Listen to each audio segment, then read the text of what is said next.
Hey, just wanted to say that I'm making this review on why I left Facebook permanently. Um, a lot of different reasons. It started out, seeing people, outside on their phones constantly posting selfies. That was getting kind of, if you take a step back and watch that, it's kind of strange. People staring at their phone like everywhere. That was before the coronavirus hit pretty bad, and I was like, okay, what about your surroundings? What are you doing on that given day that, outside of your phone? People are become pretty much obsessed with their life on Facebook, and it's all an illusion. You could lose your account, and where would you be? All that gone. Your phone craps out. Of course, you could just get a new phone and re-log in, but still, all that attention that you get on Facebook, it's all pretty much illusion. It's pretty much a high school popularity contest, if you will. I took a step back and I realized this, and I was like, all right, holy crap, this is true, and how much energy am I putting into Facebook posts and communicating with people on Facebook, that are actually going to change anything in my life personally. And the truth is, not that many. People will tell you one thing and they'll go behind your back on Facebook and talk mad shit about you, but still act like your friend. Two-faced people. That's really prevalent on Facebook. And the real kicker is Facebook occult groups, especially the satanic groups. When I first got on Facebook, I was excited as hell about that. Satanic groups. I can meet other people, learn their methods of ritual. Contacting the demonic entities and evocation, invocation, all that. But when I got in there, I found out 99% of them are just hell Satan meme groups, and it's pretty funny if you think about it, because if you actually pay attention to those people, a lot of them are, they look up to these authors that are up here in their mind. They're almost seen like gods. And then you got the followers down here, which they are. And they're like, oh, I got so much extra to learn. I got to do this, do that. When a lot of times the authors, they're just using that to gather followers, and it's no different than a church trying to gather followers. Really, it's all a popularity contest in the end. That's what it seems like. No actual knowledge is shared in the groups, and sometimes these arguments over the stupidest things will come about. Then you got people saying they're throwing curses left and right at you, or it's really childish. It's like kids in a elementary school arguing back and forth. Who stole whose toy or whatever. But let's see. Another reason that I left Facebook is because, other than the obvious hypocrisy of all these so-called great, occult leaders that run these groups, and the lack of knowledge that they share in these groups, is a lot of people who use it are really closed-minded. I was in a group one time, and said they were going to work with a bunch of spirits, 144 to be exact. Some of the Goetic demons and some of the Shimham Farash angels. And I was like, all right, do y'all understand the methods of evocation even to the astral plane to speak with these beings and know who you're speaking to? They even used devised sigils that they came up with. And I got some flack and some people messaging me, sending me hateful messages saying, oh, I would never ask an entity to sign its name in a mirror or whatever. That's disrespectful. I was like, that's the only way you can honestly figure out who you're talking to, because astral deception is a real thing, and contrary to popular belief that's all over Facebook, spirits can and they do lie.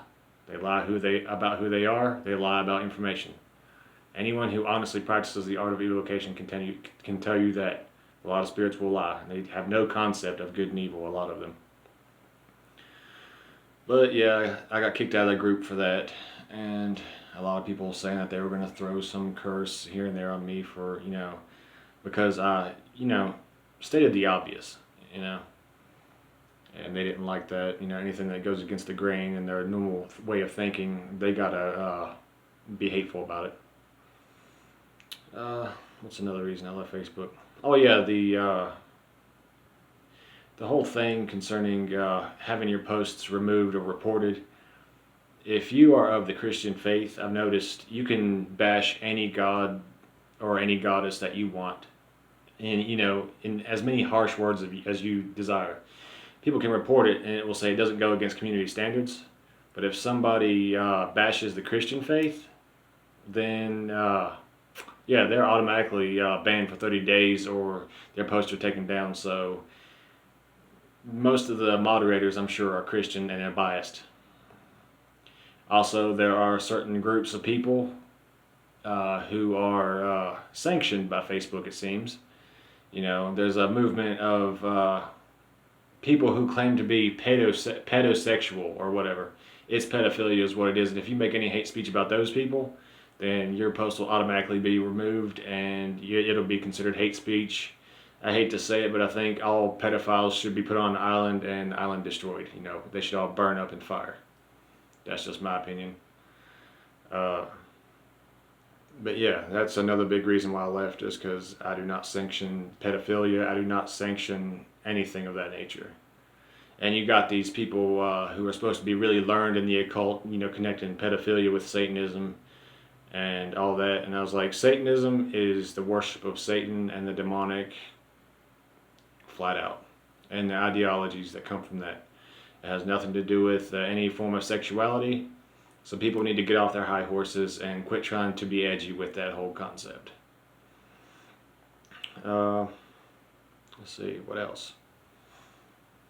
And yeah, just like I said, to those occult leaders, if you're on Facebook 24/7, when do you have time for ritual, man?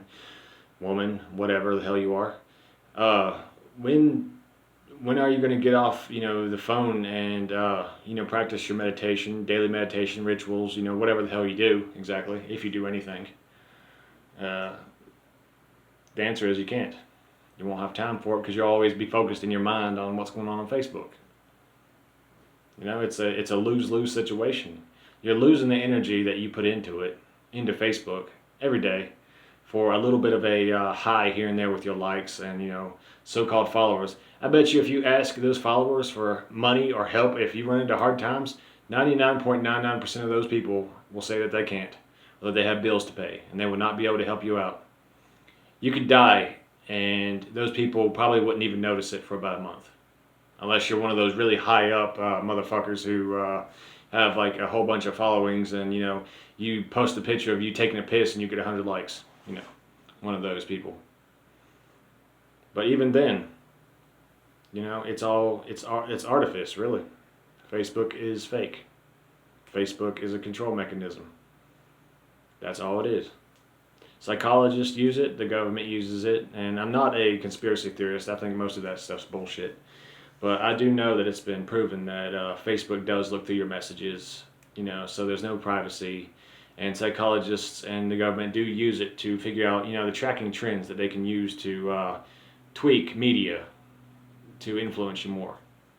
If you take that out of the equation, you're free. You can do whatever the hell you want. You don't have to make a post about, oh, well, I took this walk today, I did that today, blah, blah, blah. Let's hope I get a lot of likes. I'm having such a great life. Okay. That's great. Have a great life, but you don't need Facebook for it. And on that note, laters.